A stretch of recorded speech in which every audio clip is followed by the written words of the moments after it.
A noite está escura na Rua dos Alfeneiros. Uma coruja pousa na placa da rua, observando o silêncio do bairro suburbano. As casas são todas iguais, com seus jardins bem cuidados, dormindo sob a luz alaranjada dos postes. Um homem surge no final da rua. Ele não caminhou até ali.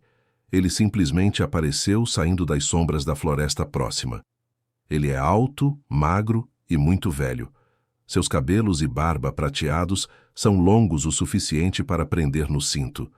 Ele veste vestes longas e uma capa roxa que arrasta levemente no chão. Seu nome é Albus Dumbledore. Ele vasculha o bolso de veludo e retira um objeto prateado. Parece um isqueiro. Ele o ergue no ar e o aciona. Clique. A luz do poste mais próximo se solta da lâmpada e voa, como uma pequena esfera brilhante, para dentro do objeto de Dumbledore. Ele faz isso de novo. Clique. Outra luz se apaga. Clique. Mais uma.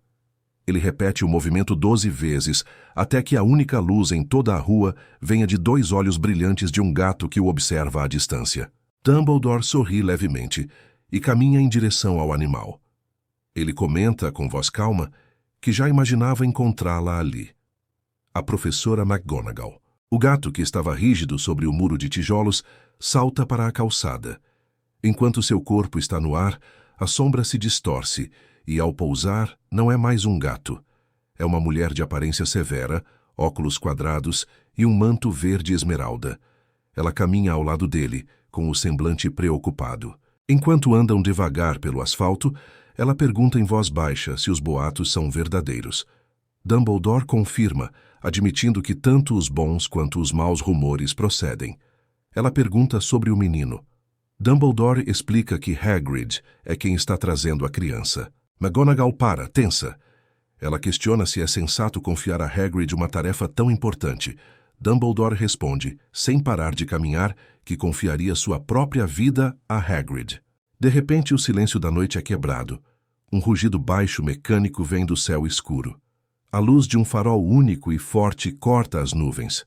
O som aumenta, vibrando o ar ao redor deles. Uma motocicleta gigantesca desce dos céus, derrapando com peso sobre o asfalto da rua tranquila e parando bem na frente deles. O piloto é um homem colossal. Seu rosto está quase totalmente escondido por uma juba de cabelos negros e desgrenhados e uma barba selvagem. Em seus braços imensos e musculosos, ele segura um pequeno embrulho de cobertores brancos. O gigante desliga o motor barulhento e cumprimenta os professores.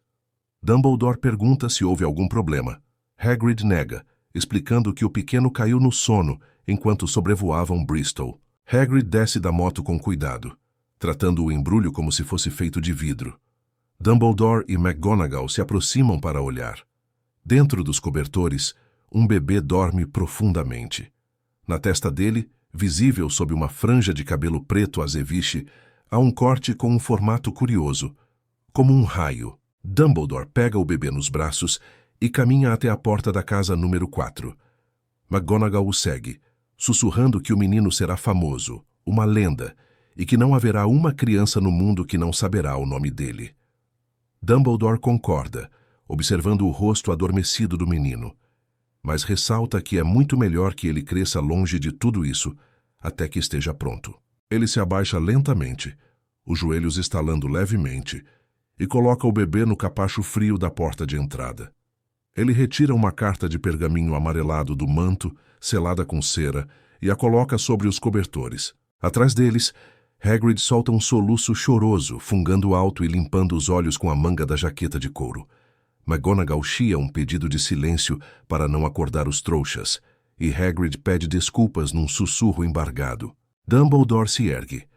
Os três ficam parados ali por um momento, olhando para o pequeno pacote solitário na porta. O velho professor sussurra um último desejo de boa sorte para Harry Potter. A câmera se aproxima da cicatriz na testa do bebê. O som do vento aumenta e a imagem se dissolve em branco. A tela branca clareia. Vemos o rosto do mesmo menino, agora com 10 anos, dormindo. A cicatriz ainda está lá. De repente, uma luz acende.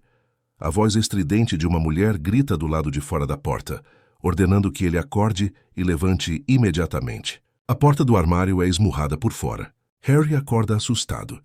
tateando a mesa de cabeceira em busca dos óculos redondos, que estão remendados com fita adesiva. Ele ouve passos pesados na escada acima de sua cabeça.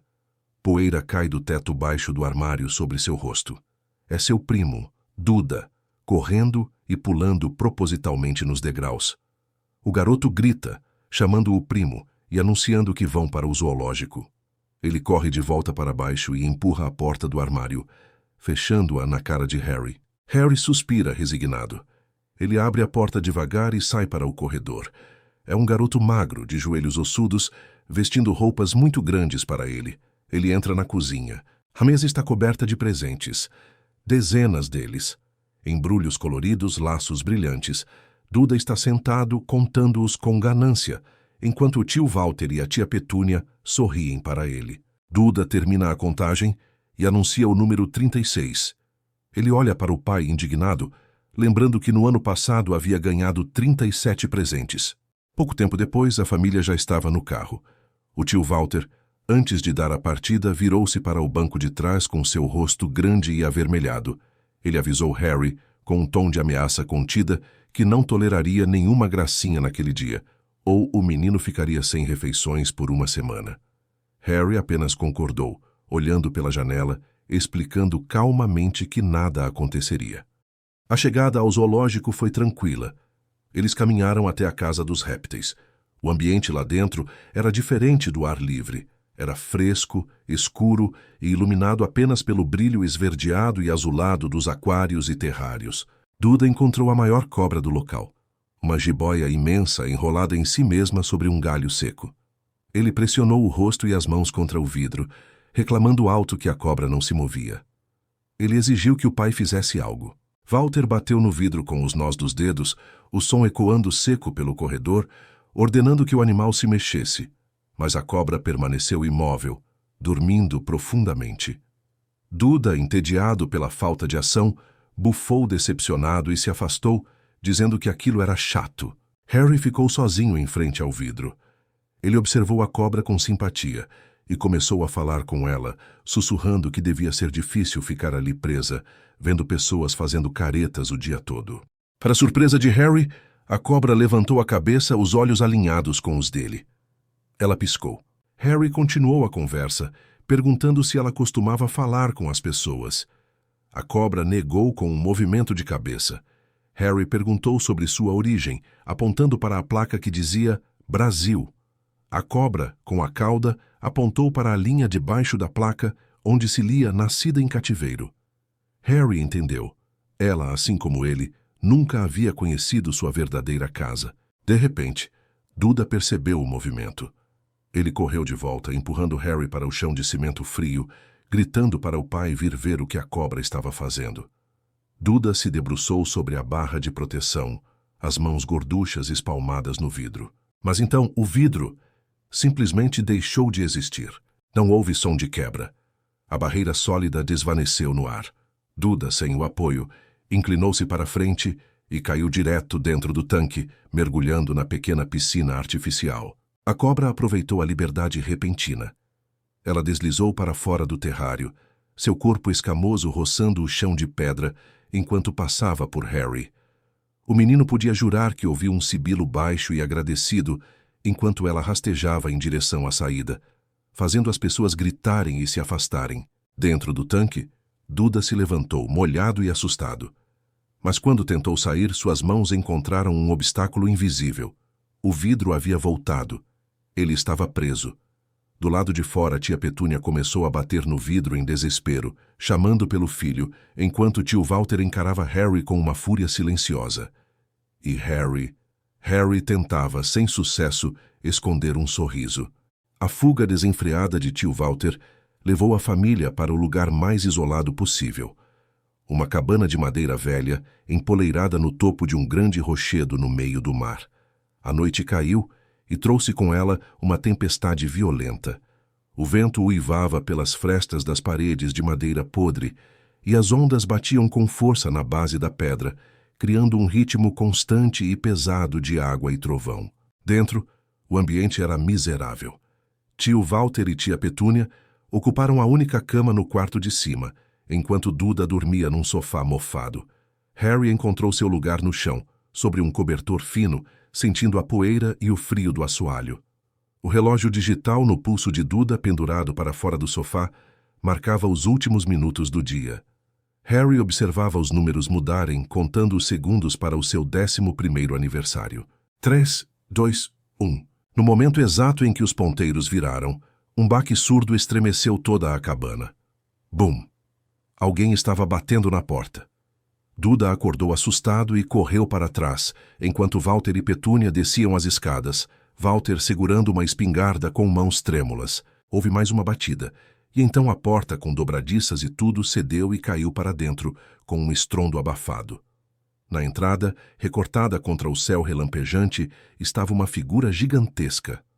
O homem era tão grande que sua cabeça roçava o teto e suas costas bloqueavam a luz da tempestade. O gigante entrou, espremendo-se no pequeno espaço. Ele se virou e recolocou a porta no lugar com facilidade, abafando o som da tempestade. Ao se virar para a família, seus olhos brilhavam como besouros negros sob uma cabeleira selvagem. Ele olhou para Duda e, com um tom casual, pediu que ele se afastasse, chamando-o de bolota.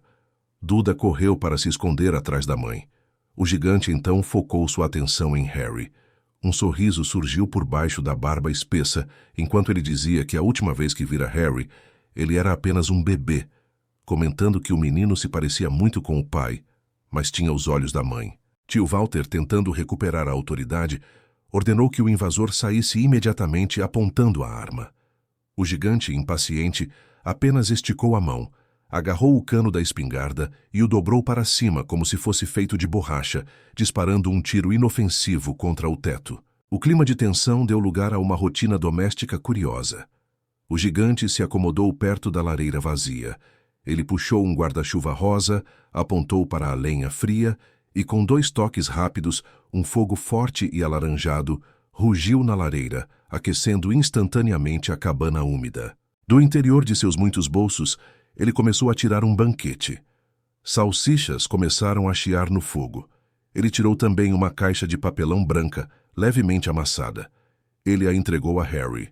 O menino abriu a caixa com cuidado. Dentro havia um bolo de chocolate pegajoso com uma frase escrita em glacê verde. Feliz aniversário, Harry. Harry, emocionado, mas confuso, agradeceu, mas disse que precisava fazer uma pergunta. Quem era ele?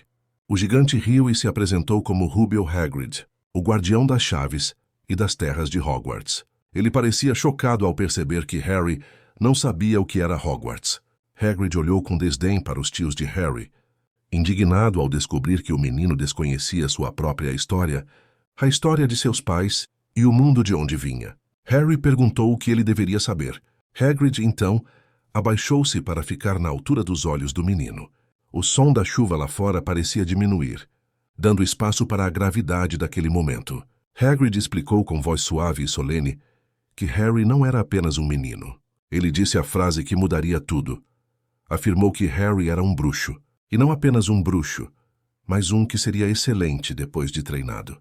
Harry processou a informação, segurando a carta que Hagrid finalmente lhe entregara. Tio Walter tentou intervir uma última vez, dizendo que não pagaria para que um velho tolo ensinasse truques de mágica ao menino.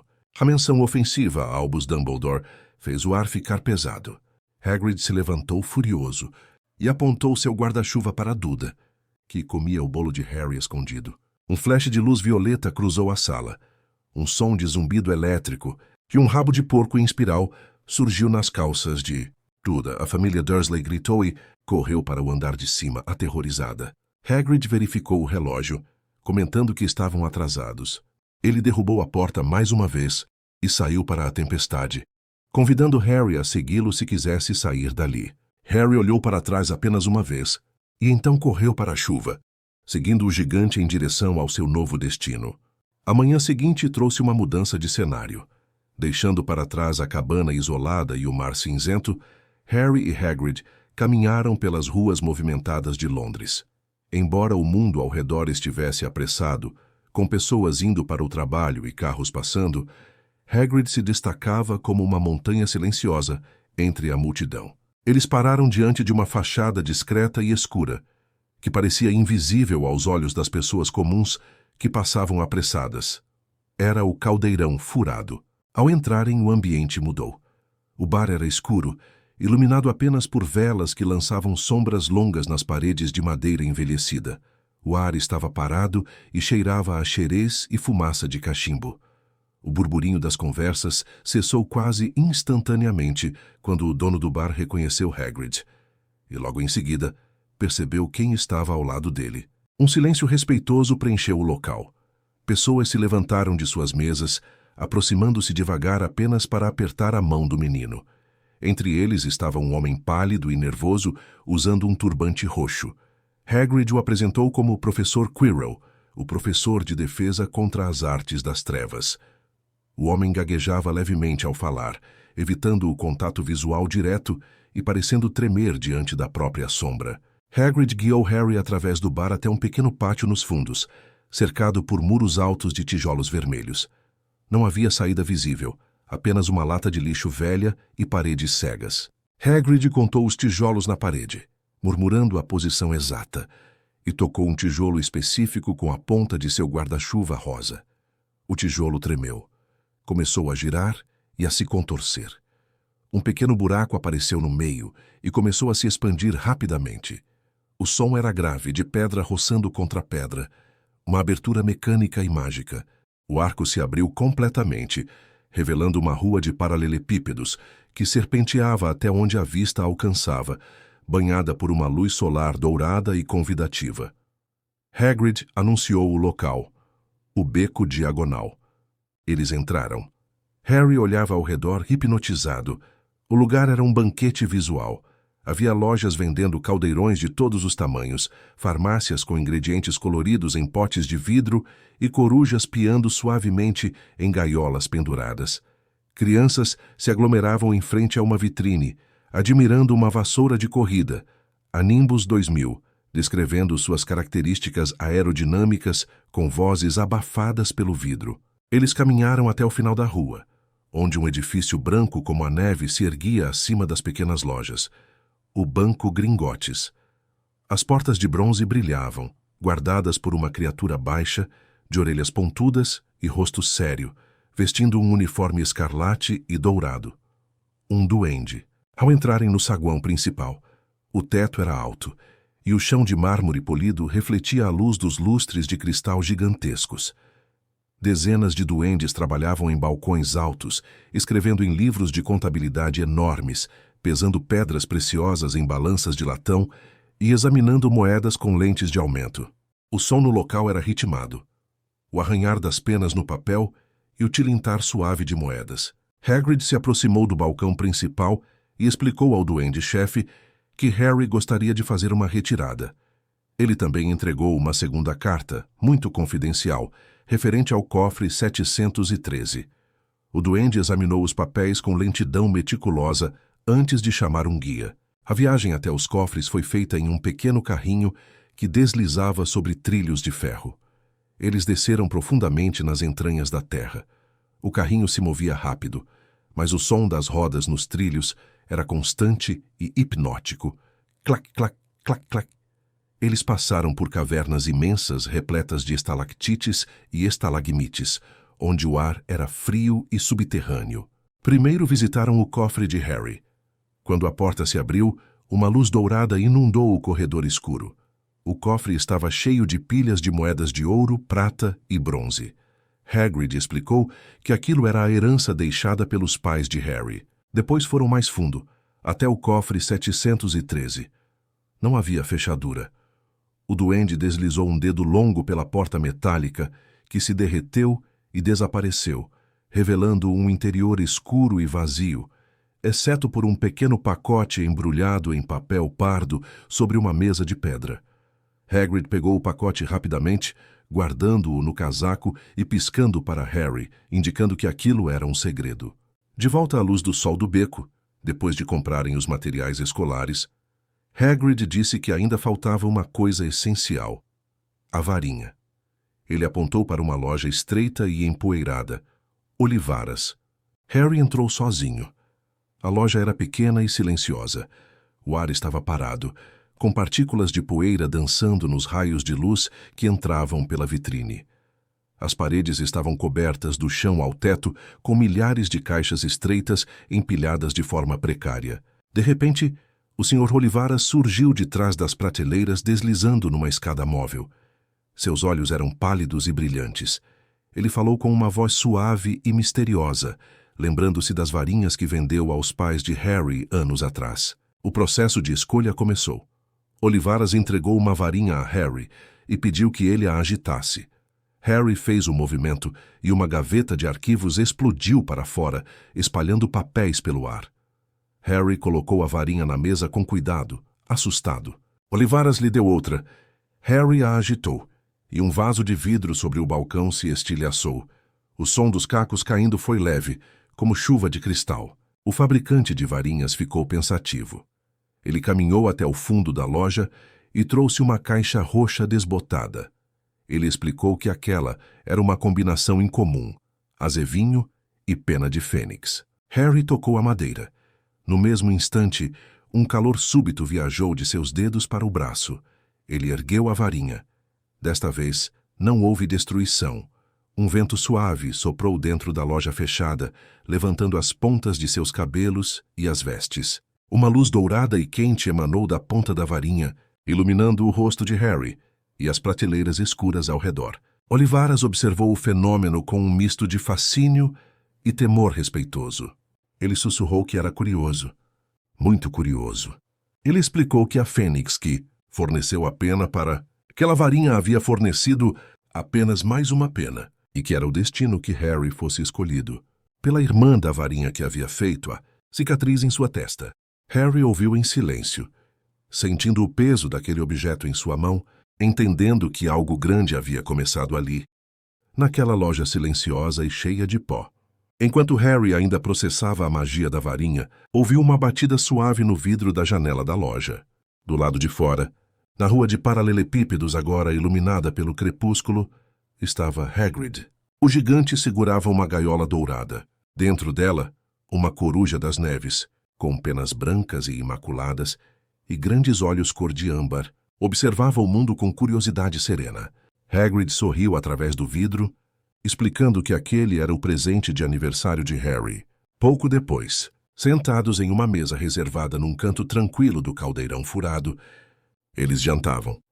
O ambiente estava quente, iluminado por velas que derretiam lentamente sobre garrafas de vidro. Enquanto comiam, a conversa tomou um rumo mais sério. Hagrid, com a voz baixa e grave, começou a explicar a história que Harry desconhecia. Ele contou que nem todos os bruxos eram bons. Falou sobre tempos sombrios anos atrás e sobre um bruxo que escolheu o caminho das trevas. Hagrid se recusava a dizer o nome, escrevendo-o num pedaço de papel apenas para que Harry lesse. Ele explicou que as cicatrizes de Harry não eram marcas comuns, mas sim o resultado de um feitiço que deu errado, deixando no menino a marca de uma sobrevivência impossível. Harry ouviu tudo atentamente, absorvendo o peso de seu passado, enquanto a coruja dormia ao lado deles. A cena mudou para a estação de King's Cross. A atmosfera era vasta e ecoante. O teto de vidro alto deixava passar feixes de luz solar que iluminavam a fumaça das locomotivas e a poeira suspensa no ar. Harry caminhava empurrando seu carrinho cheio de malas e a gaiola da coruja, procurando a plataforma indicada em seu bilhete, 9 3/4. Ele perguntou a um guarda que passava, mas o homem apenas riu, achando que era uma piada, e se afastou. Harry ficou parado entre as plataformas 9 e 10, sentindo-se perdido, no meio do fluxo constante de passageiros apressados. Foi então que ele ouviu uma voz maternal e gentil flutuando sobre o ruído da estação. Uma mulher ruiva, cercada por várias crianças também de cabelos vermelhos, falava casualmente sobre a plataforma 9 3/4 e sobre o fato de estar cheio de trouxas naquele dia. Harry observou a família Weasley. O filho mais velho correu em direção à pilastra de tijolos sólidos que dividia as plataformas. Ele não diminuiu a velocidade, mas em vez de colidir, ele simplesmente desapareceu ao tocar a parede, como se a pedra fosse feita de água. Harry se aproximou da matriarca da família. Ela sorriu para ele com doçura, percebendo que era sua primeira vez. Ela explicou o processo com calma. Bastava caminhar diretamente para a barreira entre as plataformas 9 e 10. O segredo era não parar e não ter medo de bater. Harry respirou fundo. Ele alinhou o carrinho. Começou a correr. O muro de tijolos crescia em sua visão, sólido e impenetrável. Ele fechou os olhos no último segundo, esperando o impacto. Mas o impacto nunca veio. O som do mundo mudou. O barulho seco da estação moderna desapareceu, substituído pelo sibilar alto de vapor e o cheiro de carvão queimado. Harry abriu os olhos. Ele estava em uma plataforma diferente. Acima dele, uma placa de ferro forjado dizia Plataforma 934.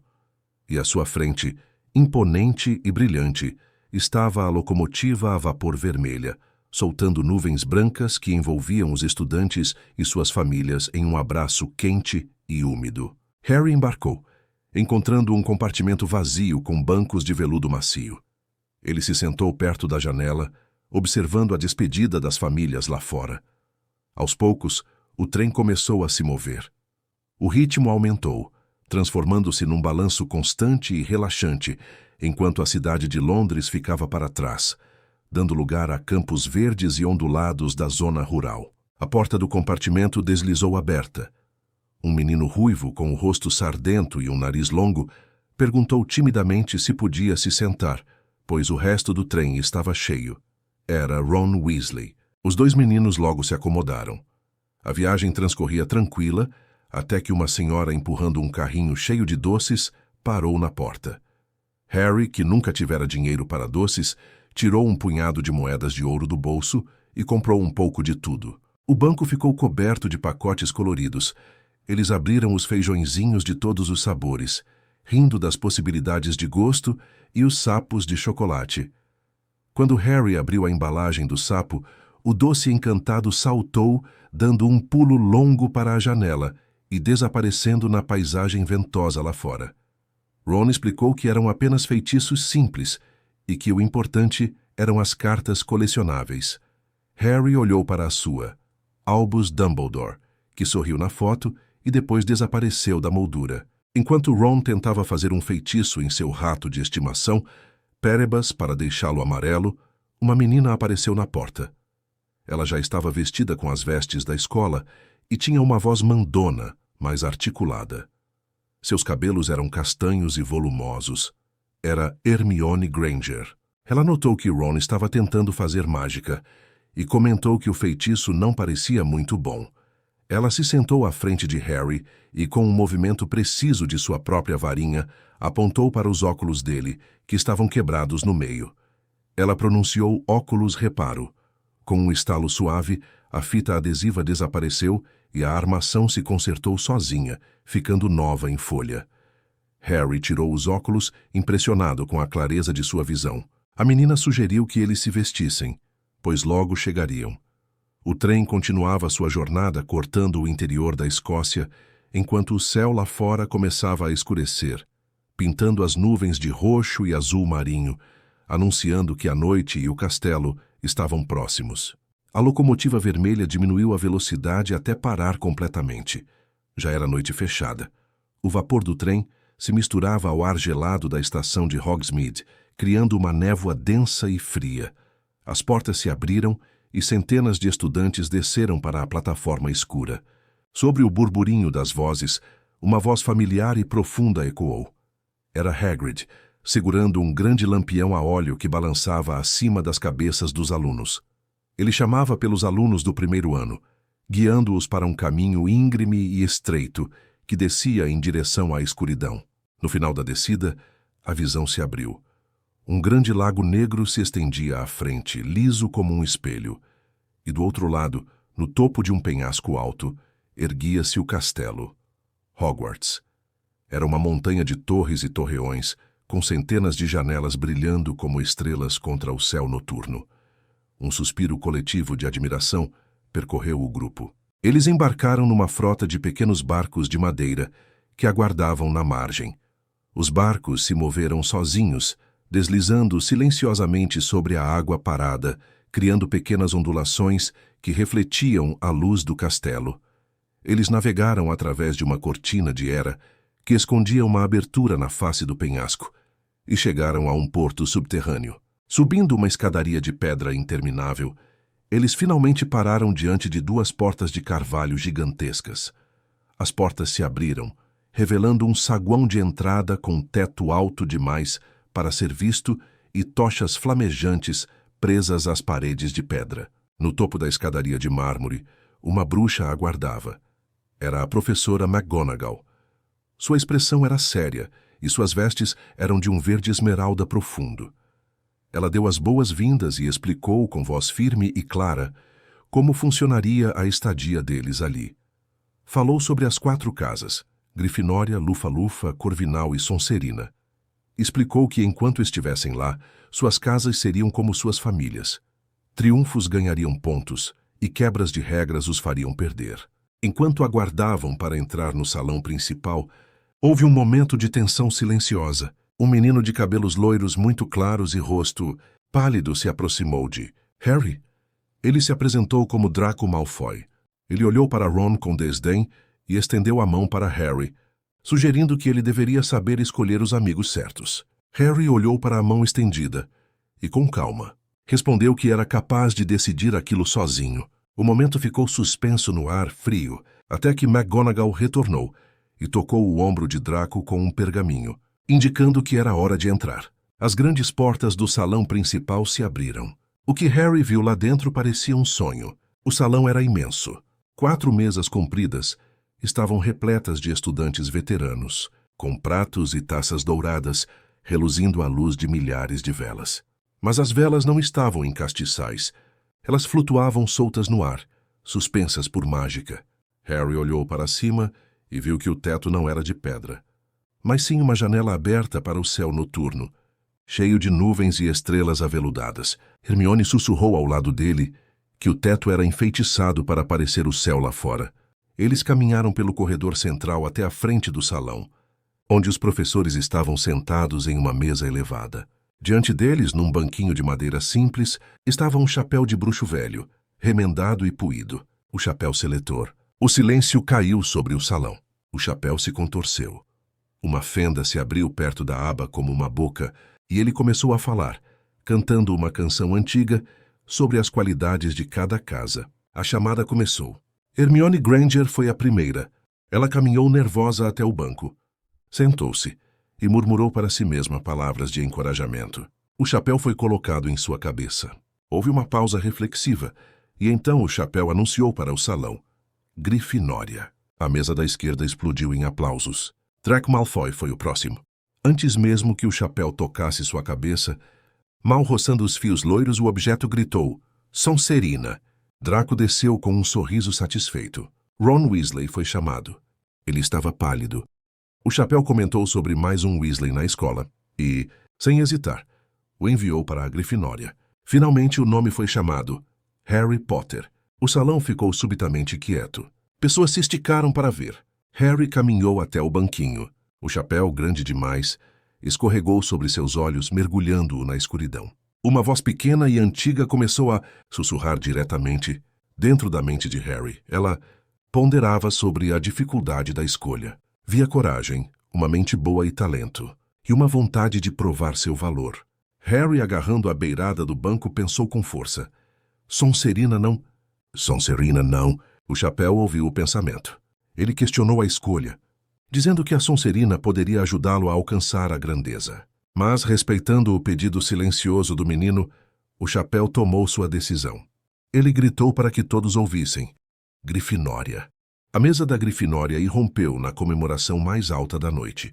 Harry tirou o chapéu, sentindo o alívio lavar seu corpo, e caminhou para se sentar ao lado de Ron e Hermione, sob os olhares orgulhosos de seus novos colegas e o sorriso sutil de Dumbledore lá no alto da mesa principal. Com a seleção encerrada, Albus Dumbledore se levantou na mesa principal. Ele abriu os braços num gesto acolhedor, sorrindo para o mar de estudantes. Suas palavras de boas-vindas foram breves, e assim que ele se sentou, a mágica aconteceu. As travessas de ouro sobre as mesas, antes vazias, encheram-se instantaneamente de comida. Havia montanhas de rosbife, frango assado, batatas cozidas e fritas, ervilhas, molhos ricos e pãezinhos quentes. O cheiro do banquete subiu pelo salão, misturando-se ao calor das milhares de velas. Harry serviu-se, maravilhado com a fartura, comendo até se sentir confortavelmente pesado e sonolento. Enquanto comiam, os fantasmas de Hogwarts fizeram sua entrada. Eles não surgiram para assustar, mas deslizaram através das paredes e das mesas como fumaça prateada e perolada. Nick, quase sem cabeça, flutuou sobre a mesa da Grifinória, cumprimentando os novos alunos com uma cortesia antiga, explicando sua condição peculiar com um tom de resignação histórica. Quando as sobremesas desapareceram e os pratos voltaram a brilhar limpos, Dumbledore deu os avisos finais. Ele alertou com voz grave e calma que a floresta nos terrenos da escola era proibida e que o corredor do terceiro andar, do lado direito, estava interditado para todos aqueles que não desejassem uma morte muito dolorosa. A frase foi dita com tal serenidade que Harry não soube se era um aviso real ou uma piada estranha. Percy Weasley, o monitor da Grifinória, guiou os alunos do primeiro ano para fora do salão. Eles subiram pelas escadarias de mármore. As escadas eram vivas. Elas se moviam lentamente, trocando de posição com um rangido profundo de pedra sobre pedra, obrigando os alunos a esperarem pacientemente até que o caminho se formasse. Os quadros nas paredes não eram estáticos. As figuras pintadas acenavam e conversavam entre si, ignorando a passagem das crianças. Chegaram ao final de um corredor onde o retrato de uma mulher gorda vestida de seda rosa aguardava. Percy disse a senha, Caput Draconis, e o quadro girou para o lado, revelando um buraco redondo na parede. Eles entraram no salão comunal da Grifinória. Era um aposento circular e acolhedor, cheio de poltronas fofas e gastas, iluminado por uma lareira que crepitava alegremente. Subindo uma escada em espiral, Harry encontrou seu dormitório. Havia 5 camas com 4 colunas, cobertas com cortinas de veludo vermelho escuro. Seus malões já estavam lá. Exausto e cheio, Harry vestiu o pijama e se deitou. Os lençóis eram frescos e macios. Ele ouviu o vento bater na janela da torre, mas lá dentro estava seguro. Em instantes adormeceu. A rotina das aulas começou nos dias seguintes. O castelo era um labirinto de portas que não abriam se você não pedisse com educação, e degraus que desapareciam.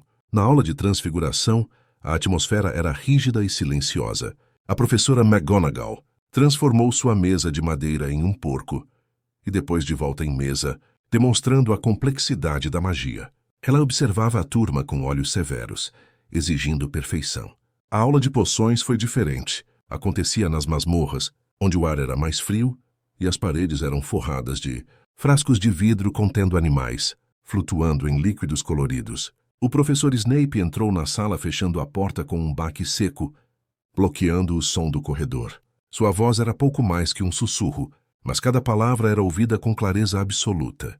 Snape começou a fazer perguntas difíceis a Harry, testando seu conhecimento sobre Asfódelo e Losna. Harry não sabia as respostas. O professor, com uma expressão impassível, explicou os efeitos das poções com uma poesia sombria, descrevendo como poderia engarrafar a fama e cozinhar a glória. A sala permaneceu em silêncio respeitoso e tenso, ouvindo apenas o borbulhar dos caldeirões. Na quinta-feira, houve a primeira aula de voo com a Madame Hooch. O dia estava claro, com uma brisa leve que movia a grama do jardim do castelo. As vassouras estavam alinhadas no chão. Ao comando da professora, os alunos gritaram, "Suba!" A vassoura de Harry pulou imediatamente para sua mão, vibrando com uma energia ansiosa. Neville Longbottom, porém, teve dificuldades. Sua vassoura subiu rápido demais, levando-o para o alto antes que ele estivesse pronto. Ele flutuou desajeitado. Perdeu o controle e, infelizmente, a gravidade o trouxe de volta ao chão com um baque abafado pela grama. Madame Hooch o levou para a enfermaria, deixando um aviso estrito para que ninguém voasse. Mas Draco Malfoy encontrou o lembrol, uma pequena esfera de vidro que Neville havia deixado cair. Ele montou em sua vassoura e subiu, desafiando Harry a pegar o objeto. Harry não pensou. Ele montou na vassoura e impulsionou o chão. O vento soprou em seus ouvidos, suas vestes balançaram. A sensação foi de liberdade absoluta. Ele subiu alto, o castelo ficando pequeno lá embaixo. Draco lançou a esfera de vidro longe, num arco alto que brilhava contra o sol. Harry inclinou o corpo para a frente. A vassoura respondeu instantaneamente, mergulhando como um falcão. O ar assobiou ao seu redor. Ele esticou a mão. Seus dedos se fecharam ao redor da bola de vidro, a poucos metros do chão. Ele freou suavemente, pousando na grama com leveza. A professora McGonagall, que vira tudo de sua janela, correu para o pátio. Mas, em vez de expulsá-lo, ela o levou pelos corredores, até a sala de um professor de defesa, contra as artes das trevas, onde apresentou Harry a Olivia Wood. Ela não estava brava. Estava impressionada. Harry Potter havia se tornado o novo apanhador do time de quadribol. Naquela noite, retornando para a torre da Grifinória, as escadas pregaram uma peça neles. A escadaria mudou de direção enquanto Harry, Ron e Hermione estavam nela, depositando-os no corredor proibido do terceiro andar. O ambiente ali era poeirento e sombrio. Eles ouviram um miado rouco e viram a gata do zelador Filch, Madame Nora, observando-os com olhos de lanterna. Sabendo que Filch estaria logo atrás, eles correram até o final do corredor, encontrando uma porta trancada. Hermione usou o feitiço Alohomora, e a tranca estalou, permitindo que entrassem. Eles se viram em um quarto escuro, mas não estavam sozinhos.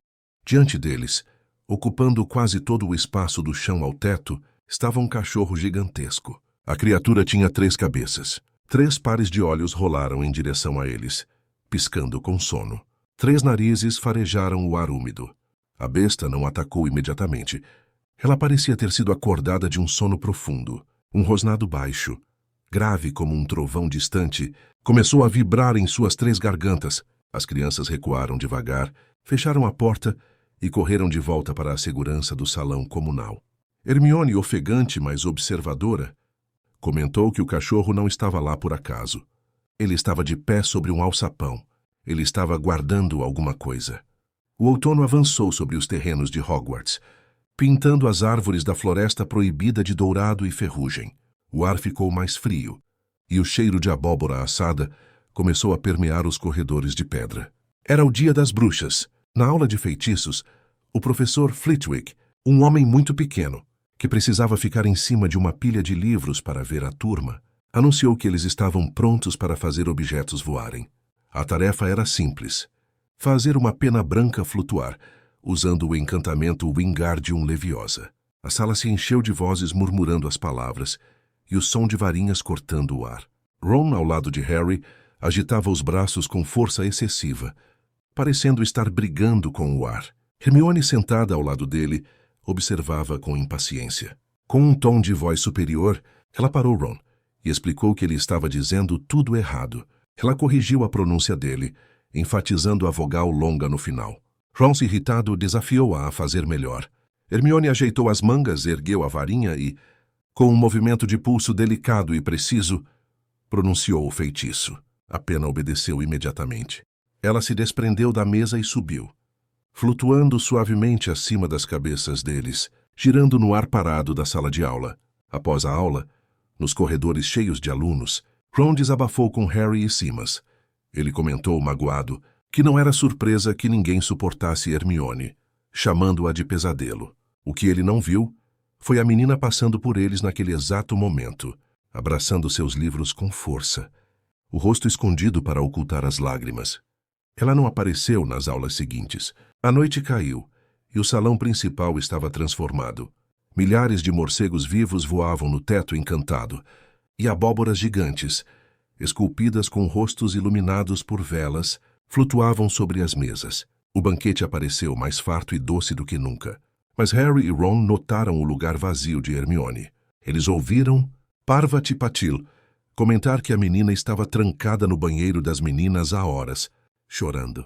A celebração foi interrompida abruptamente. As portas do salão se abriram com estrondo e o professor Quirrell entrou correndo pelo corredor central. Seu turbante estava torto e seu rosto aterrorizado. Ele parou diante da mesa dos professores, apoiando-se para não cair, e anunciou com voz trêmula que havia um trasgo nas masmorras. Então ele desmaiou no chão de pedra. O salão entrou em polvorosa. O burburinho de medo cresceu até que Dumbledore se levantou. Sua voz, amplificada magicamente, ecoou poderosa pelas paredes pedindo silêncio. O caos cessou imediatamente. Com calma absoluta, ele ordenou que os monitores levassem os alunos de volta aos dormitórios. Enquanto seguiam a fila da Grifinória, Harry lembrou a Ron que Hermione não sabia do trasgo. Eles se separaram do grupo, esgueirando-se pelos corredores desertos em direção ao banheiro das meninas. Logo eles sentiram o cheiro, um odor terrível, uma mistura de meias velhas e esgoto que agredia o nariz. Depois ouviram o som, passos arrastados e pesados, como pedras grandes sendo movidas. Bum, bum, bum. No final do corredor, sob a luz fraca de uma tocha, eles viram a criatura.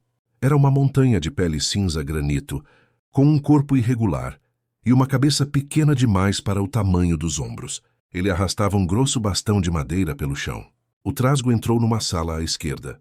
Harry percebeu com horror que era o banheiro feminino. Eles correram e trancaram a porta por fora, respirando aliviados. Mas então, ouviram um grito agudo vindo lá de dentro. Era Hermione. Eles haviam trancado o monstro junto com ela.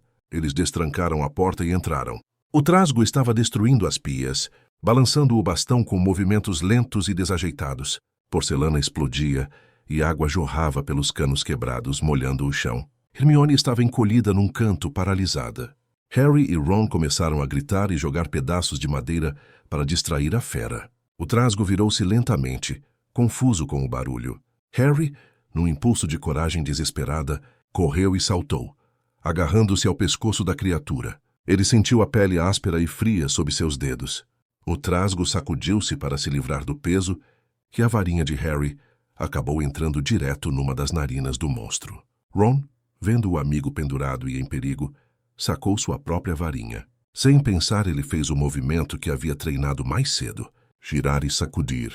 Ele apontou para o bastão do trasgo e gritou o encantamento, Wingardium Leviosa. O bastão de madeira pesada parou no ar, suspenso acima da cabeça do trasgo. O monstro olhou para cima, confuso, vendo sua arma flutuar.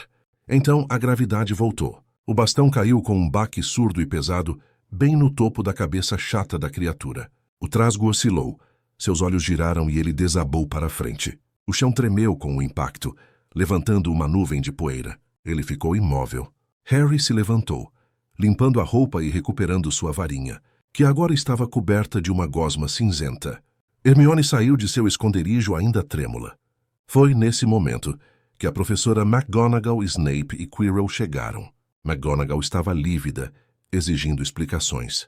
Antes que Harry ou Ron pudessem inventar algo, uma voz fraca falou da sombra. Era Hermione. Ela mentiu para os professores. Disse que tinha ido procurar o trasgo de propósito, achando que podia enfrentá-lo sozinha, porque tinha lido sobre eles nos livros. Disse que Harry e Ron apenas vieram salvá-la. McGonagall tirou 5 pontos da Grifinória pela insensatez de Hermione, mas deu 5 pontos para cada um dos meninos pela sorte e coragem. Os professores saíram. Harry, Ron e Hermione voltaram para a torre da Grifinória em silêncio. O cheiro do trasgo ainda estava em suas roupas, mas algo havia mudado. Enquanto eles passavam pelo retrato da mulher gorda e entravam no calor da sala comunal, eles sabiam que um laço invisível havia sido formado. Existem coisas que não se pode compartilhar sem acabar gostando uns dos outros, e derrubar um trasgo montanhês de 4 metros é uma dessas coisas. Novembro chegou cobrindo as montanhas ao redor da escola com um manto de gelo cinzento. O Lago Negro tornou-se aço gélido, e o chão estava coberto de geada branca todas as manhãs. O sábado do primeiro jogo de quadribol amanheceu frio e claro. O salão principal cheirava a salsichas fritas e ansiedade. Harry tentava comer, mas seu estômago estava fechado. Hermione e Ron tentavam encorajá-lo, lembrando-o de suas habilidades no voo, mas a pressão do estádio cheio pesava no ar. Eles caminharam até o campo. As arquibancadas eram torres altas de madeira, cobertas com tecidos nas cores das 4 casas, elevando centenas de estudantes ao céu. O som da multidão era um zumbido constante, como o de um enxame distante. No vestiário, Olivia Wood fez um discurso apaixonado sobre a importância da vitória, mas sua voz soava abafada para Harry. Eles montaram em suas vassouras e, ao sinal, dispararam para o ar. O vento frio cortou o rosto de Harry. Lá em cima, o jogo era uma dança complexa. Os artilheiros passavam a goles vermelha uns para os outros, criando arcos precisos no céu. Os batedores, com seus bastões de madeira, golpeavam os balaços pesados de ferro, enviando-os para longe com baques surdos e metálicos. Harry planava acima de tudo, observando. procurando o brilho dourado do pomo. De repente, sua vassoura deu um solavanco. Não foi um movimento do vento. Foi algo mecânico e brusco. A Nimbus 2000 começou a vibrar e a girar descontroladamente, tentando derrubá-lo. Lá embaixo, na arquibancada, Hermione notou algo. Através de seus binóculos, ela viu o professor Snape na arquibancada oposta. Ele olhava fixamente para Harry. Seus lábios movendo-se num ritmo constante, como se recitasse um mantra silencioso e sombrio. Sem hesitar, Hermione correu por entre as estruturas de madeira das arquibancadas. Ela chegou até a fileira onde Snape estava sentado. Com um sussurro de feitiço, uma pequena chama azul brotou de sua varinha e tocou a capa do professor. O tecido pegou fogo rapidamente. Alguém gritou fogo. Snape se levantou num sobressalto, derrubando as pessoas ao redor na confusão para apagar as chamas. O contato visual foi quebrado. Lá em cima, a vassoura de Harry parou de brigar. Ele retomou o controle. Ele viu o pomo de ouro voando baixo perto do chão. Ele mergulhou. O apanhador da Sonserina foi atrás dele. Eles voaram ombro a ombro, descendo em alta velocidade. Harry se adiantou. Ele ficou em pé sobre a vassoura, esticou a mão e caiu rolando na areia da arena. Ele parecia enjoado. Ele colocou as mãos na boca e, com um movimento de tosse, cuspiu algo pequeno e brilhante em sua mão. O pomo de ouro. Ele não o pegou com a mão. Ele quase o engoliu. O juiz soprou o apito. A Grifinória venceu. As semanas passaram e o Natal chegou a Hogwarts. A neve caiu grossa e pesada, cobrindo o castelo de branco. O lago congelou completamente. A maioria dos alunos foi para casa, deixando os corredores deliciosamente vazios e silenciosos. Na manhã de Natal, Harry acordou com frio na ponta do nariz. Ao pé de sua cama, para sua surpresa, havia uma pequena pilha de pacotes. Eram seus primeiros presentes de verdade. Havia um suéter tricotado à mão pela senhora Weasley, grosso e quente, cor de esmeralda e doces. Mas havia um pacote embrulhado em papel pardo, sem remetente. Era leve. Harry desfez o nó. Algo escorregou para fora, fluido como água, prateado como a luz da lua. Era um tecido estranho ao toque. Harry o colocou sobre os ombros e olhou para baixo. Seu corpo havia desaparecido. Era uma capa da invisibilidade. Um bilhete dizia apenas: "Seu pai deixou isso comigo antes de morrer. Use-a bem." Naquela noite, Harry decidiu testar o presente. Ele cobriu-se com a capa e saiu do dormitório. Ele era um fantasma, invisível e silencioso. Ele caminhou pelos corredores escuros, passando por fantasmas e armaduras, até chegar à biblioteca. Ele entrou na seção reservada. O cheiro ali era de papel velho e segredos. Ele puxou um livro pesado e preto. Quando o abriu, um rosto gritou de dentro das páginas. Um som horrível que rompeu o silêncio da noite. Assustado com a chegada de Filch, o zelador Harry correu. Ele se esgueirou pelos corredores, sua respiração curta, até encontrar uma sala de aula abandonada para se esconder. A sala estava vazia, exceto por carteiras empilhadas e, encostado na parede do fundo, um espelho magnífico. Era alto, com uma moldura dourada e pés em forma de garra. No topo, uma inscrição entalhada dizia: Ogezed. Harry se aproximou. Ele olhou para o vidro. No início, viu apenas seu reflexo pálido e despenteado no escuro. Mas então formas começaram a aparecer atrás dele. Ele se virou assustado, mas a sala estava vazia. Ele olhou de volta para o espelho. Havia uma mulher ruiva sorrindo para ele, e um homem de óculos e cabelos despenteados ao lado dela. E outros, avós, tios. Uma multidão silenciosa. Eles sorriam e acenavam. Harry tocou o vidro frio. Ele estava vendo sua família, seus pais. Pela primeira vez ele não estava sozinho. Ele ficou ali por horas, apenas olhando, sentindo uma dor doce no peito. Ele voltou na noite seguinte, trazendo Ron. Mas Ron não viu os pais de Harry. Quando Ron olhou no espelho, ele viu a si mesmo mais velho, segurando a taça de quadribol e o distintivo de monitor-chefe. O espelho mostrava glória para um e família para o outro. Na terceira noite, Harry voltou sozinho. Ele sentou-se no chão frio, perdido na imagem de sua mãe. "Você voltou", disse uma voz calma vinda das sombras. Harry se assustou. Albus Dumbledore estava sentado em uma das carteiras, invisível na escuridão até aquele momento. Dumbledore não estava bravo. Ele caminhou até o espelho e explicou, com a voz suave de um professor paciente, o que aquele objeto fazia. Ele disse que o espelho não mostrava o futuro nem a verdade. Ele mostrava apenas o desejo mais profundo e desesperado de nossos corações. Ele avisou Harry que homens já haviam definhado diante daquele vidro, esquecendo-se de viver. Não vale a pena mergulhar nos sonhos e esquecer de viver. Harry, disse ele. Dumbledore pediu que Harry não procurasse o espelho novamente, pois ele seria movido para um novo local. Harry se levantou, olhou uma última vez para o reflexo de seus pais e saiu da sala, deixando os sonhos para trás e voltando para a realidade do castelo de pedra. A neve derreteu e a primavera chegou a Hogwarts, mas o mistério sobre o que o cão de 3 cabeças guardava ainda pairava no ar. A resposta veio numa tarde tranquila, na sala comunal. Harry estava lendo a figurinha de um sapo de chocolate, aquela mesma de Dumbledore que ele vira no trem. Seus olhos correram pelo texto no verso e pararam em um nome: Nicolau Flamel. O texto dizia que Dumbledore era famoso por sua parceria com o alquimista Flamel, o único criador conhecido da Pedra Filosofal. Hermione, com um livro enorme no colo, rapidamente conectou os pontos. A Pedra Filosofal. Uma substância lendária, capaz de transformar qualquer metal em ouro e produzir o elixir da vida, que tornaria quem o bebesse imortal. Era isso que estava escondido no alçapão. Decididos a falar com Hagrid, os 3 desceram até a cabana do guarda-caça. O interior estava insuportavelmente quente. Mesmo com o dia ameno lá fora, a lareira rugia com fogo alto e as janelas estavam fechadas. Hagrid parecia nervoso. Ele tentou desconversar, mas o calor vinha de um objeto no centro da lareira, um ovo negro, grande e pesado. Hagrid admitiu que o ganhara de um estranho num pub.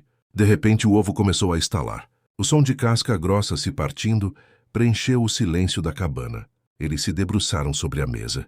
Pedaços da casca voaram, e de dentro saiu uma criatura úmida e desajeitada. Tinha asas espinhosas, um focinho longo e olhos alaranjados. Era um dragão, um barriga de ferro ucraniano. O pequeno dragão espirrou, soltando uma faísca de fogo que chamuscou a barba de Hagrid. O gigante sorriu com ternura maternal, chamando-o de Norberto. Mas a alegria durou pouco. Pela janela da cabana, Harry viu um rosto pálido espionando-os através da fresta das cortinas. Era Draco Malfoy. Ele tinha visto o dragão ilegal. A consequência foi imediata. Malfoy correu para contar à professora McGonagall. Ela encontrou Harry, Ron e Hermione fora da cama, nos corredores, tarde da noite. A professora estava decepcionada. Com o rosto severo, ela tirou 50 pontos de cada um. Um golpe devastador para a Grifinória. E anunciou que todos, inclusive Malfoy por estar fora da cama, cumpririam detenção.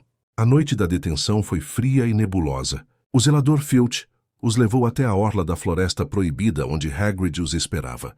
O gigante estava triste, não pela floresta, mas porque Norberto havia sido levado para viver em uma colônia na Romênia. Ele enxugou as lágrimas e explicou a tarefa da noite. Algo estava ferindo os unicórnios da floresta. A missão deles era encontrar a criatura ferida. Eles entraram na mata. A escuridão ali era densa, quebrada apenas pela luz dos lampiões que balançavam em suas mãos. As árvores eram antigas, suas raízes retorcidas cobrindo o chão como teias de madeira. O ar era úmido e cheirava a terra molhada e musgo. Eles se separaram. Harry e Draco foram por um caminho, acompanhados pelo cão de Hagrid canino. Enquanto caminhavam, Harry viu manchas no chão, brilhando sob a luz da lua, que filtrava pelas copas das árvores. Era um líquido prateado e viscoso. Sangue de unicórnio. Eles chegaram a uma clareira. No centro, deitado sobre as folhas mortas, estava o unicórnio. Era uma criatura de beleza triste, branca e luminosa, mas imóvel.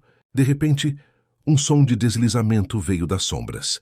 Uma figura encapuzada, vestida num manto negro que parecia fumaça sólida, rastejou pelo chão. Ela se aproximou do animal caído. Draco soltou um grito agudo de terror e correu, levando o lampião e deixando a clareira na penumbra. Harry ficou paralisado. A figura encapuzada ergueu a cabeça e olhou diretamente para ele. Harry não viu um rosto, apenas a escuridão do capuz. Naquele instante, uma dor aguda, como uma agulha de gelo, perfurou a cicatriz na testa de Harry. Ele levou a mão à cabeça, recuando, tropeçando numa raiz. A figura começou a deslizar em sua direção, flutuando sobre o chão da floresta como um espectro. Mas antes que ela pudesse alcançá-lo, o som de cascos galopando trovejou na clareira. Uma criatura majestosa saltou sobre Harry. Era um centauro. Metade homem, metade cavalo, com cabelos louro-brancos e corpo forte. O centauro empinou, afugentando a figura encapuzada, que desapareceu na névoa. O centauro, chamado Firenze, virou-se para Harry. Sua voz era calma e profunda, como o som da própria floresta. Ele explicou que o sangue de unicórnio podia manter alguém vivo, mesmo que estivesse à beira da morte. Mas a um preço terrível. Uma meia-vida amaldiçoada. Harry perguntou quem escolheria tal destino. Firenze apenas olhou para o céu estrelado e perguntou se Harry sabia o que estava escondido na escola. Harry entendeu. A figura não era um monstro qualquer. Era Voldemort. Fraco, destruído, mas vivo. E esperando pela pedra. Hagrid e os outros chegaram à clareira com seus lampiões, quebrando a tensão. Firenze se despediu e galopou para a escuridão. Harry voltou para o castelo, sabendo que o perigo não estava mais fora dos muros, mas dentro deles. Os exames finais terminaram. O castelo estava banhado pelo calor preguiçoso do verão, mas Harry não conseguia relaxar. Sua cicatriz ardia constantemente. Uma dor surda e persistente. A epifania veio de repente. Harry correu até Hagrid, que estava sentado do lado de fora de sua cabana, descascando ervilhas.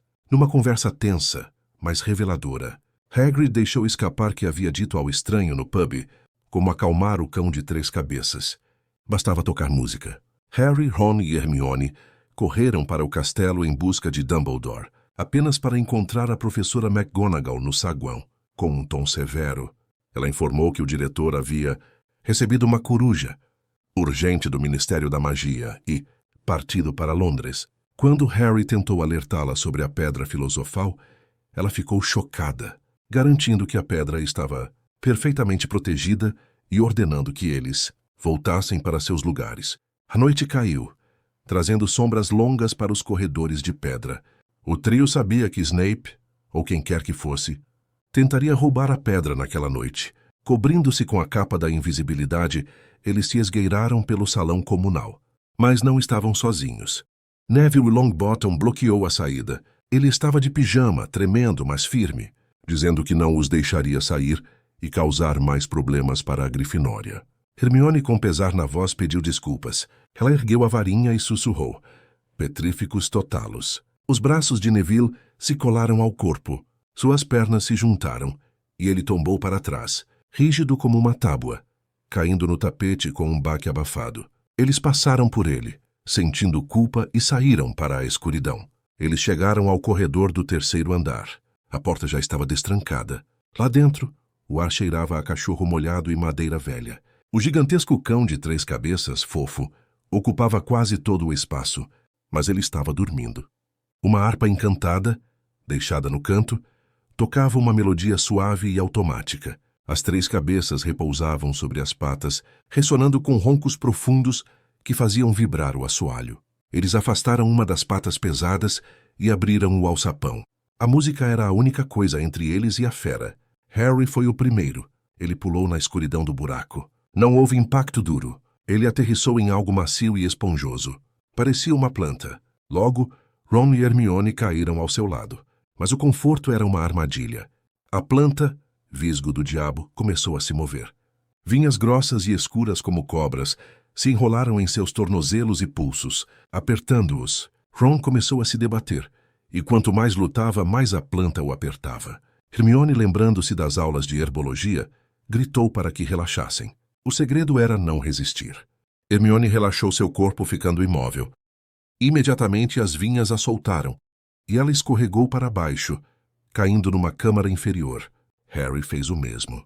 Ele fechou os olhos, forçou seus músculos a soltarem a tensão, e foi sugado para a liberdade. Ron, porém, continuava em pânico, preso no alto. Hermione, lá de baixo, lembrou-se que a planta odiava a luz. Ela sacou a varinha e conjurou chamas azuis. O clarão intenso fez as vinhas recuarem, sibilando, soltando Ron, que caiu ao lado deles, ofegante e livre. O próximo desafio era uma sala de teto alto, cheia de um zumbido metálico. Pareciam pássaros brilhantes, mas ao olhar de perto, Harry viu que eram chaves. Centenas de chaves aladas voando em enxame. Do outro lado da sala, uma porta pesada de madeira aguardava trancada. No centro flutuava uma vassoura velha. Harry entendeu. Ele montou e subiu. O enxame de chaves se agitou. Ele voou entre elas, procurando uma chave específica, grande, prateada e com uma asa amassada.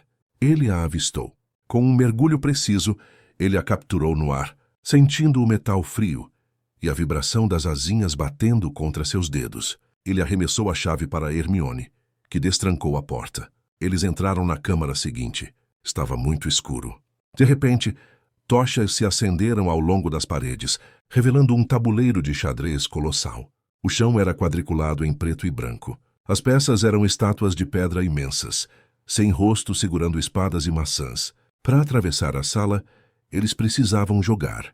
Ron, um mestre no xadrez, assumiu o comando. Ele se posicionou no lugar de um cavalo, Harry de um bispo, Hermione de uma torre. O jogo começou. O som de pedra se arrastando no chão ecoava na câmara vazia. A batalha era brutal. Quando uma peça era capturada, ela não era apenas removida. Ela era destruída pelo oponente, explodindo em nuvens de poeira e cascalho. Ron comandava as peças com precisão estratégica, sacrificando peões para abrir caminho, até que restou apenas uma jogada. Ron olhou para Harry e Hermione. Ele explicou com voz trêmula, mas decidida, que precisava se sacrificar. O cavalo deveria se mover para que o bispo pudesse dar o checkmate. Harry e Hermione imploraram para que ele não fizesse isso, mas Ron já havia se movido. Ele parou na casa fatal. A Rainha Branca, uma estátua imensa e fria, deslizou pelo tabuleiro. Ela parou diante de Ron, ergueu sua lança de pedra e golpeou. Ron foi atingido e caiu no chão, inconsciente, envolto na poeira do impacto. Hermione gritou, mas Harry a lembrou que eles não podiam se mexer ainda. Ele deu o passo final. Checkmate, sussurrou ele. A espada do Rei Branco caiu de sua mão, e a vitória foi declarada. Harry e Hermione correram até Ron. Ele estava vivo, apenas desmaiado. Harry olhou para a próxima porta. Ele sabia que dali para frente teria que ir sozinho. Ele disse a Hermione para levar Ron e enviar uma mensagem a Dumbledore. Hermione abraçou Harry. Com lágrimas nos olhos, ela disse que ele era um grande bruxo. Harry sorriu tristemente, dizendo que ela era melhor, com seus livros e inteligência. Hermione negou, dizendo que existiam coisas mais importantes, amizade e bravura. Harry se virou e caminhou para a última câmara, deixando seus amigos para trás e entrando na escuridão final. Harry desceu uma longa escadaria de pedra. O ar ficou mais quente e tochas alinhavam as paredes, iluminando o caminho até uma câmara final. No centro da sala estava o espelho de Ogesed, isolado e imponente. Mas Harry não estava sozinho. Diante do espelho, de costas para ele, estava um homem. Não era Snape, nem Voldemort em sua forma terrível. Era o professor Quirrell. O professor virou-se devagar. Sua gagueira habitual havia desaparecido, substituída por uma voz fria e calculista. Enquanto caminhavam em círculos pela sala de pedra, Quirrell explicou a verdade. Ele admitiu que fora ele quem deixara o trasgo entrar no Dia das Bruxas e que tentara derrubar Harry da vassoura no jogo de quadribol. Snape, na verdade, tentava proteger o menino o tempo todo. Quirrell voltou-se para o espelho, frustrado. Ele via a si mesmo, entregando a pedra filosofal ao seu mestre, mas não conseguia encontrá-la de verdade. Então uma voz diferente surgiu. Não vinha de Quirrell, mas parecia emanar do próprio ar, ou de dentro do corpo dele. Uma voz sussurrada, rouca e fraca, ordenou que usassem o menino. Quirrell puxou Harry para a frente do espelho. Harry olhou para o vidro. Seu reflexo apareceu. O Harry do espelho sorriu, colocou a mão no bolso e tirou uma pedra vermelha e irregular.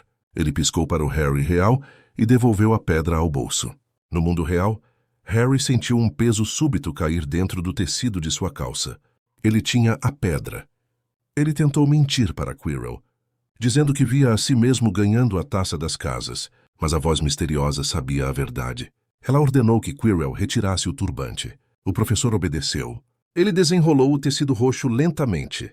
Quando o turbante caiu no chão, Quirrell se virou de costas. Onde deveria haver a parte de trás de sua cabeça, havia outro rosto. Um rosto pálido, com fendas no lugar do nariz e olhos vermelhos. Voldemort. O rosto falou diretamente com Harry. Ele tentou seduzir o menino, mostrando no espelho a imagem de seus pais, prometendo trazê-los de volta se Harry entregasse a pedra. Mas Harry, vendo a mentira, recusou e tentou correr. Quirrell voou sobre ele, as mãos estendidas para estrangular. Eles caíram na escadaria, mas quando as mãos de Quirrell tocaram a pele de Harry, algo extraordinário aconteceu. Fumaça subiu do contato. Quirrell recuou, olhando para suas próprias mãos. Elas estavam se transformando em pedra, rachando e esfarelando como argila seca e queimada. Voldemort gritou para que ele matasse o menino. Quirrell avançou novamente. Harry, entendendo seu poder, esticou as mãos e tocou o rosto do professor. A reação foi imediata. O corpo de Quirrell começou a se desfazer, transformando-se em cinzas e poeira, desmoronando no chão até restar apenas um monte de vestes vazias. Da pilha de cinzas, uma fumaça espectral com o rosto de Voldemort se ergueu. Ela gritou, atravessou o corpo de Harry com um vento gelado e fugiu, desaparecendo nas sombras. Harry, exausto, sentiu o mundo girar. Ele caiu no chão frio segurando a pedra, e tudo escureceu. Harry acordou numa cama macia, banhada pela luz dourada da tarde. Ele estava na ala hospitalar. Havia pilhas de doces e cartões em sua mesa de cabeceira. Albus Dumbledore entrou, caminhando serenamente. O diretor estava calmo e sorridente. Ele explicou que Ron e Hermione estavam bem. Quanto à pedra, ela havia sido destruída. Dumbledore tranquilizou Harry sobre o porquê de Quirrell não conseguir tocá-lo. Era uma magia antiga, deixada pelo sacrifício de sua mãe. O amor dela havia deixado uma marca na pele de Harry, uma proteção que a maldade não podia suportar. Depois de provar um feijãozinho de todos os sabores, infelizmente com gosto de cera de ouvido, Dumbledore deixou Harry descansar. A cena final foi no salão principal. Era a festa de encerramento do ano. O salão estava decorado com estandartes verdes e prata, celebrando a vitória da Sonserina na Taça das Casas. Mas Dumbledore se levantou. Ele pediu um pouco de atenção e anunciou que havia pontos de última hora a serem distribuídos. O salão ficou em silêncio absoluto. Para Ronald Weasley, pelo melhor jogo de xadrez que Hogwarts via há muitos anos, 50 pontos. Para Hermione Granger, pelo uso de lógica fria diante do fogo, 50 pontos. Para Harry Potter, por pura coragem e fibra moral, 60 pontos. A Grifinória havia empatado com a Sonserina, mas faltava um. Dumbledore olhou para a mesa onde Neville Longbottom estava sentado. É preciso muita audácia para enfrentarmos nossos inimigos, mas igual audácia para enfrentarmos nossos amigos. Para Neville Longbottom, 10 pontos. O salão explodiu em cores. Dumbledore bateu palmas e os estandartes verdes ondularam, mudando de cor. O verde virou vermelho, a cobra virou leão. A Grifinória venceu a taça. Os chapéus voaram para o alto em câmera lenta. Uma celebração de alegria pura e dourada. E assim o ano acabou. A última cena nos leva de volta à estação de trem de Hogsmeade. O vapor da locomotiva cobria a plataforma. Harry estava prestes a embarcar, quando Hagrid o chamou. O gigante entregou a Harry um álbum encadernado em couro. Harry o abriu. A foto mágica mostrava ele, ainda bebê, no colo de seus pais. Eles sorriam e acenavam para ele, felizes e eternos naquela imagem. Harry abraçou Hagrid. Ele subiu no trem e foi para a janela. Hermione perguntou se ele achava estranho voltar para casa. Harry olhou para o castelo que ficava para trás, majestoso e quente sob o sol da tarde. Ele sorriu levemente e respondeu, com a certeza de quem finalmente encontrou seu lugar no mundo. Eu não estou indo para casa. Não de verdade. O trem apitou, um som longo e suave. As rodas começaram a girar. O expresso de Hogwarts serpenteou pelos campos verdes, ficando cada vez menor no horizonte, levando Harry para o descanso, mas deixando a promessa de retorno. E assim, chegamos ao fim da história. Se você chegou até aqui, comente coruja. Te vejo na próxima, e espero que você realmente consiga dormir. Boa noite.